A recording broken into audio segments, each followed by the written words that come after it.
Hello BTC all channel থেকে আপনাকে জানাচ্ছি আন্তরিক শুভেচ্ছা। আশা করি ভালো আছেন। আপনারা জানেন যে বিটিসি অল চ্যানেলে কিন্তু আমরা ক্রিপ্টো মার্কেটের বিভিন্ন ট্রেডিং স্ট্র্যাটেজি আপনার সাথে শেয়ার করে থাকি। বিভিন্ন পটেনশিয়াল কয়েন কিন্তু আপনাকে জানানো হয় এবং মার্কেটের বিভিন্ন গুরুত্বপূর্ণ নিউজ এবং ইভেন্ট কিন্তু বহু পূর্বে আমরা আপনাদের সাথে কিন্তু শেয়ার করি। যেগুলো ব্যবহার করে আপনি কিন্তু ক্রিপ্টো মার্কেট থেকে ভালো পরিমাণ আর্নিং করতে পারেন। তো আপনারা জানেন যে ওভারঅল ক্রিপ্টো মার্কেট সম্পর্কে ধারণা দেওয়ার জন্য কিন্তু আমরা বেশ কিছু পর্ব চালু করেছি। যেখানে প্রথম পর্বে আমরা কিন্তু আলোচনা করেছিলাম ইরান ইসরায়েলের যুদ্ধ এবং সেই যুদ্ধের ফলে ক্রিপ্টো মার্কেটের কিরকম প্রভাব পড়তে পারে সেই বিষয়টা। দ্বিতীয় পর্বে আমরা আলোচনা করেছি জেরুমি পাওয়েলের রেট কাট নিয়ে। তৃতীয় পর্বে ইলন মাস্ক এবং ডোনাল্ড ট্রাম্প অর্থাৎ ইলন মাস্ক এবং ডোনাল্ড ট্রাম্পের মধ্যে যে টুইট যুদ্ধ চলছে এর ফলে ক্রিপ্টো মার্কেট কতটা প্রভাবিত হতে পারে সে বিষয় নিয়ে আলোচনা করেছিলাম এবং চতুর্থ পর্বে ওয়ান বিগ বিউটিফুল বিল নিয়ে কথা বলেছিলাম এবং যে বিষয়টা ব্যবহার করে আপনারা কিন্তু ইতিমধ্যে ভালো ধরনের কিন্তু আর্নিং করেছেন। পঞ্চম পর্বে আলোচনা করেছিলাম ট্রাম্প ক্রিপ্টো কারেন্সিকে কতটা প্রভাবিত করতে পারে। ষষ্ঠ পর্বে আলোচনা করেছিলাম যে অল্ট কয়েন সিজন কি এবং অল্ট কয়েন সিজন আসতে কেন দেরি করছে এই বিষয়টা নিয়ে এবং এই বিষয়ে কিন্তু আপনাদেরকে পূর্বে জানানো হয়েছে যে আমাদের কিন্তু একটা বিগ মুভমেন্টের দিকে এগোচ্ছি এবং আপনারা বর্তমানে অল্ট কয়েনের মধ্যে যে একটা পজিটিভ র্যালি দেখেছেন তা কিন্তু আমরা বহু পূর্বে আপনাদের কিন্তু অবহিত করেছিলাম। তো যারা বিটিসি ওয়ার্ল্ড চ্যানেল দেখেন তারা কিন্তু অবশ্যই প্রফিটে রয়েছেন।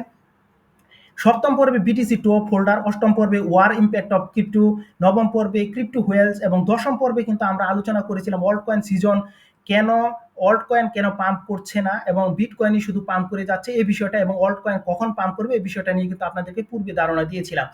তো 11তম পর্বে আলোচনা করছিলাম মার্কেট ম্যানিপুলেশন, 12তম পর্বে আলোচনা করছিলাম আপকামিং ইটিএফ অর্থাৎ কোন কোন ইটিএফ গুলি মার্কেটে আসতে পারে এবং 13তম পর্বে ওয়ান বিগ বিউটিফুল বিল নিয়ে কিন্তু বিস্তারিত একটা আলোচনা হয়েছিল এবং 14তম পর্বে আমরা কিন্তু মার্কেট মুভমেন্ট নিয়ে আলোচনা করেছিলাম যে জুলাই মাসে কিরকম মার্কেট মুভমেন্ট হতে পারে এই বিষয়টা নিয়ে তা কিন্তু পূর্বে আপনাদের সাথে জানিয়েছি এবং 15তম পর্বে আমরা আলোচনা করেছি ট্রাম্প সাইকোলজি অর্থাৎ ডোনাল্ড ট্রাম্প যে বিভিন্ন টেরিফ অ্যাড করেন ট্রাম্পের সাইকোলজি ব্যবহার করে কিভাবে ক্রিপ্টো মার্কেট থেকে প্রফিট করা যায় সেই বিষয়টা নিয়ে কিন্তু আমরা আলোচনা করেছি। 16তম পর্বে আমরা আলোচনা করেছিলাম one big beautiful bill, GENIUS act, clarity act, anti CBDC surveillance, state act এই সকল বিভিন্ন বিষয় নিয়ে কিন্তু আমরা আপনাদেরকে কিন্তু পূর্বেই জানিয়েছি। তো আমরা যে 17তম পর্বে কিন্তু আমরা আলোচনা করেছিলাম হোল্ডিং করবেন নাকি ট্রেডিং কোনটা ভালো হবে এই বিষয় নিয়ে আলোচনা করেছিলাম এবং 18তম অর্থাৎ আজকে কিন্তু আমরা আলোচনা করব কিভাবে আপনি একটি ভালো ক্রিপ্টো কারেন্সি চয়েস করবেন।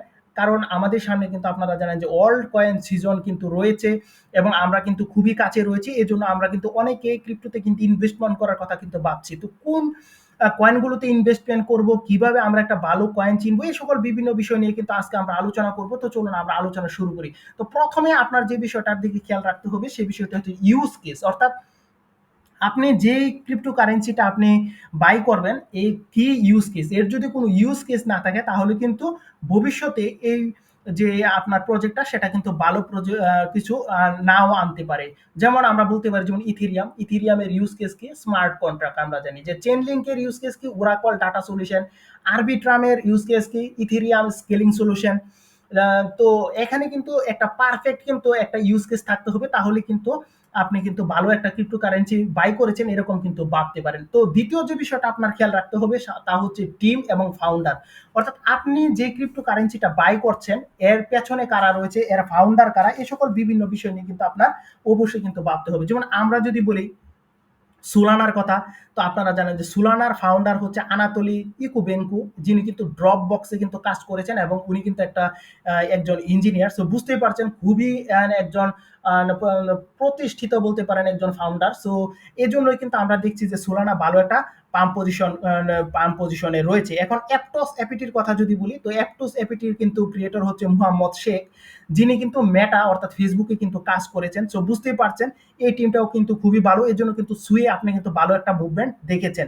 এখন এক্সআরপির কথা যদি বলি তাহলে এক্সআরপিতে রয়েছে কিন্তু জেট ম্যাকক্যালেপ এবং যিনি কিন্তু পূর্বে এমটি গক্স কিন্তু তৈরি করেছেন, যদিও কিন্তু এমটি গক্সে কিন্তু বড় ধরনের একটা স্ক্যামিং করেছিল। তো বুঝতেই পারছেন এই জন্য কিন্তু এক্সআরবির মধ্যে আপনি একটা ভালো পজিটিভ বিষয় কিন্তু আপনি দেখেছেন। এখন সুয়ের কথা যদি আমরা বলি তাহলে এখানে রয়েছে ইভাং চ্যাং, যিনিও কিন্তু মেটাতে অর্থাৎ ফেসবুকে কিন্তু কাজ করেছেন। সো বুঝতেই পারছেন যে আপনি যেই প্রজেক্টটা অর্থাৎ যেই ক্রিপ্টো কারেন্সিটা বাই করবেন এর পেছনে যদি যে টিম থাকবে, যে ফাউন্ডার থাকবে, ওরা যদি শক্তিশালী থাকে তাহলে কিন্তু ভালো বলতে পারেন যে আপনি একটা ক্রিপ্টো কারেন্সি বাই করেছেন। তো ভালো টিম মানে কিন্তু প্রজেক্ট উন্নতির সম্ভাবনা সবচেয়ে বেশি। যেমন আমরা দেখছি এক্সআরপির যে টিমমেট রয়েছে তারা কিন্তু কঠোর পরিশ্রম করে যাচ্ছে, এর ফলে কিন্তু আমরা এক্সআরপির মধ্যে ভালো একটা গ্রোথ দেখছি।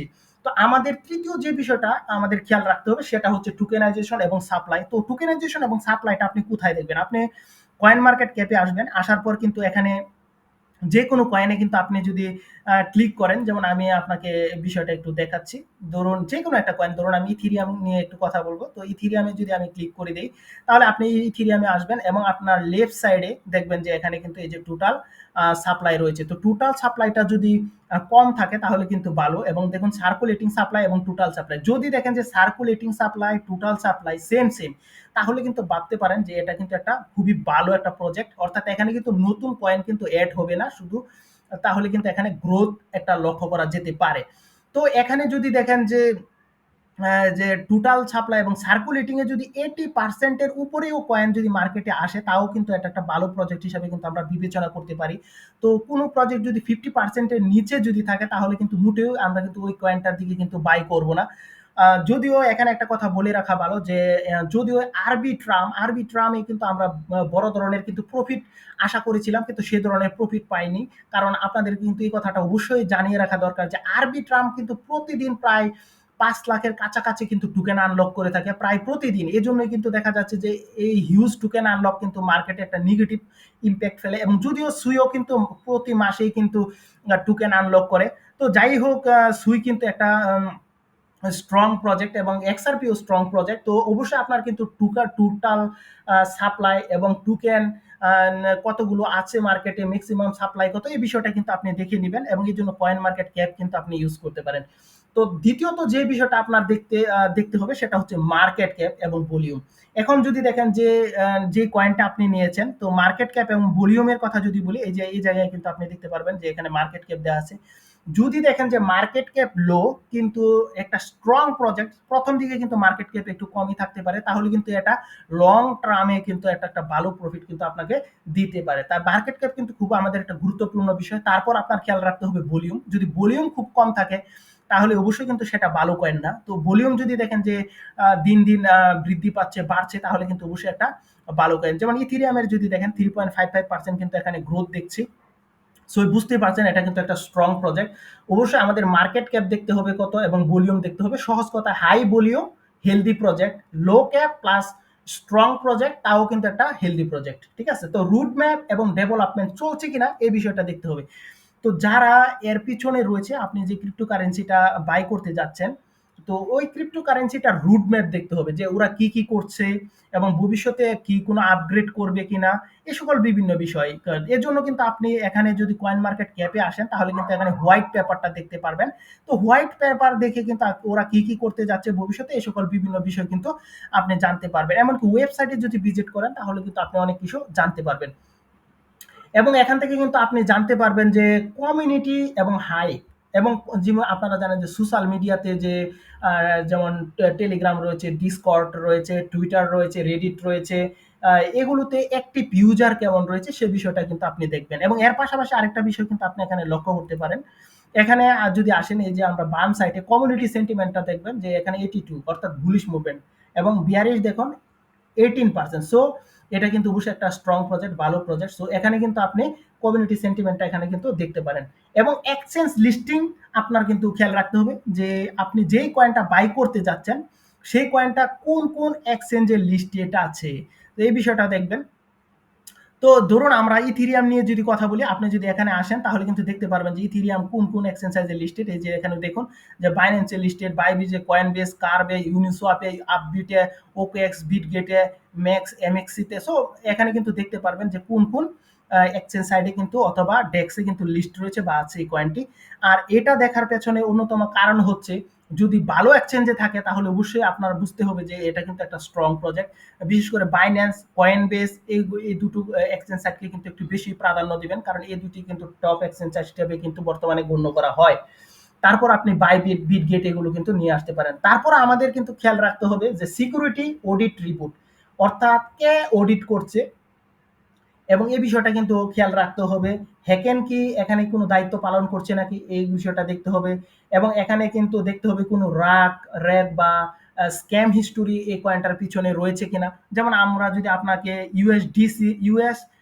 টিসির কথা বলি, টেরা ক্লাসিক ইউএসডির কথা বলি, তাহলে দেখুন, অথবা আমরা কিন্তু এই আইসিপি অর্থাৎ ইন্টারনেট কম্পিউটারের কথাও কিন্তু বলতে পারি। ইউএসটিসির কথা যদি বলি, আপনি যদি দেখেন টেরা ক্লাসিক ইউএসডি তাহলে আপনি বুঝতে পারবেন যে অ্যাকচুয়ালি স্ক্যাম প্রজেক্ট কিরকম থাকে। তো এটার যদি আপনি লক্ষ্য করেন, আমি অবশ্যই মান্থলি চার্টটা আপনার সাথে কিন্তু আমি এখানে শেয়ার করতে চেষ্টা করব। তো আমরা ট্রেডিং ভিউতে প্রথমে যাই। ট্রেডিং ভিউতে যদি যাই, মান্থলি ক্যান্ডেল কিন্তু আমরা সিলেক্ট করব, তাহলে আপনি বুঝতে পারবেন যে এর কিরকম একটা অধপতন রয়েছে। তো এই যে এই পরিস্থিতিটা একটু লক্ষ্য করুন যে কি ধরনের বিগ ডাম্প রয়েছে। এই ধরনের যদি দেখেন যে একটা নেগেটিভ সেন্টিমেন্ট রয়েছে, একটা স্ক্যাম রয়েছে, তাহলে অবশ্যই কিন্তু আপনি সেই কয়েনটাতে কিন্তু বাই করার চেষ্টা কিন্তু করবেন না। এবং আরেকটা বিষয়, এন্ট্রি টাইম এবং চার্ট অ্যানালাইসিস। এখন আপনি যদি এন্ট্রি না সঠিকভাবে না নিতে পারেন, এটা অল টাইম হাইয়ে চলে গেছে বা একটা বুলিশ মুভমেন্টে চলে গেছে, সেই জায়গায় যদি আপনি বাই করেন, তাহলে কিন্তু প্রজেক্টটা স্ট্রং হওয়া সত্ত্বেও কিন্তু আপনি প্রফিট করতে পারবেন না। এবং একটা এই যে কোনো একটা কয়েনের বিষয়ে একটা নেগেটিভ নিউজ আসছে, এবং সে বিষয়টা আপনি জানেন না, অথচ আপনি লং করেছেন, অবশ্যই আপনি কিন্তু সেখানে প্রফিট করতে পারবেন না। অর্থাৎ আপনার কিন্তু নিউজও খেয়াল রাখতে হবে, যেটাকে আমরা ফান্ডামেন্টাল অ্যানালাইসিস বলি। আর আমাদের বিটিসি ওয়ার্ল্ড চ্যানেলে কিন্তু আপনারা জানেন যে এই সকল বিভিন্ন বিষয় কিন্তু বহু পূর্ব থেকে কিন্তু আমরা আপনাদেরকে কিন্তু জানিয়ে থাকি। সো এটা কিন্তু আপনার জন্য খুবই হেল্পফুল একটা বিষয় হবে। এবং চার্ট অ্যানালাইসিস আপনার কিন্তু অবশ্যই এই স্ট্রং প্রজেক্ট দেখার পাশাপাশি কিন্তু আপনার একটা এন্ট্রি টাইম এবং চার্ট অ্যানালাইসিস করতে হবে। আপনাদেরকে কিন্তু একটা কথা জানিয়ে রাখা ভালো যে এক্সআরপির কথাই বলি আপনাদেরকে। এক্সআরপি কিন্তু খুবই একটা স্ট্রং প্রজেক্ট, কিন্তু এক্সআরপির বিরুদ্ধে কিন্তু একটা মামলা চলছিল, এই জন্য কিন্তু এক্সআরপির মধ্যে কিন্তু আমরা পজিটিভ কোনো মুভমেন্ট দেখিনি। কিন্তু এক্সআরপির যে সিও, উনি যখন ডোনাল্ড ট্রাম্পের সাথে দেখা করেন, তখন কিন্তু দেখা যায় যে এখানে কিন্তু ভালো একটা মুভমেন্ট এক্সআরপি থেকে দেখি। এবং তাছাড়া আপনারা জানেন যে যখন এক্সআরপিতে যখন স্ট্র্যাটেজিক রিজার্ভ হিসাবে গ্রহণ করার ইঙ্গিত দিয়েছে, তখনও কিন্তু আমরা একটা পজিটিভ মুভমেন্ট কিন্তু আমরা এক্সআরপিতে দেখেছি। সো অবশ্যই কিন্তু আপনার নিউজের দিকেও কিন্তু ফোকাস রাখতে হবে, এবং বর্তমানে মার্কেটে কি চলছে এই সকল বিভিন্ন বিষয় কিন্তু আপনার অবশ্যই জানতে হবে। তো আশা করি অবশ্যই বুঝতে পারছেন যে কি কি বিষয় এখানে আপনাদের খেয়াল রাখতে হবে, এবং অবশ্যই আপনাদের যে বিষয়গুলো খেয়াল রাখতে হবে, এই জন্য কিন্তু আমরা আপনার সাথে কিন্তু একটা চার্ট শেয়ার করছি, যে চার্টটা আমরা যে 10টা পয়েন্টের কথা বলেছি, 10টা পয়েন্ট কিন্তু আমরা এই চার্টে দিয়ে দিয়েছি। চলুন আমরা চার্টটা একটু দেখে নিই।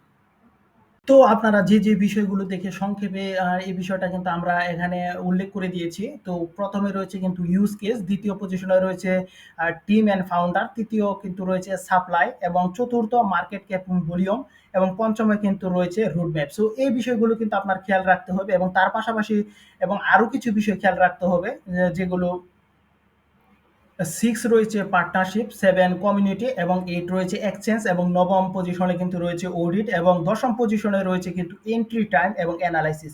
সো এই সকল বিভিন্ন বিষয় দেখে কিন্তু আপনি একটা ভালো ক্রিপ্টো কারেন্সি কিন্তু বাই করতে পারেন, এবং এই সকল বিষয় দেখে যদি আপনি ক্রিপ্টোটা বাই করেন, তাহলে সেখানে কিন্তু ভালো ধরনের একটা প্রফিট কিন্তু আপনি করতে পারবেন, এবং সেখানে কিন্তু ঝুঁকির পরিমাণ খুবই কম থাকবে। তো সবাই ভালো থাকবেন, সুস্থ থাকবেন, অবশ্যই আমাদের বিটিসি ওয়ার্ল্ড চ্যানেলটি সাবস্ক্রাইব করে তার পাশেই থাকবেন। আমরা অবশ্যই নতুন কোনো ইভেন্ট বা গুরুত্বপূর্ণ কোনো বিষয় নিয়ে অবশ্যই আপনাদের সামনে চলে আসবো, যেগুলো ব্যবহার করে আপনি কিন্তু ভালো পরিমাণ আর্নিং করতে পারেন। তাই অবশ্যই আমাদের বিটিসি ওয়ার্ল্ড চ্যানেল সাবস্ক্রাইব করে আমাদের পাশেই থাকুন। Bye bye.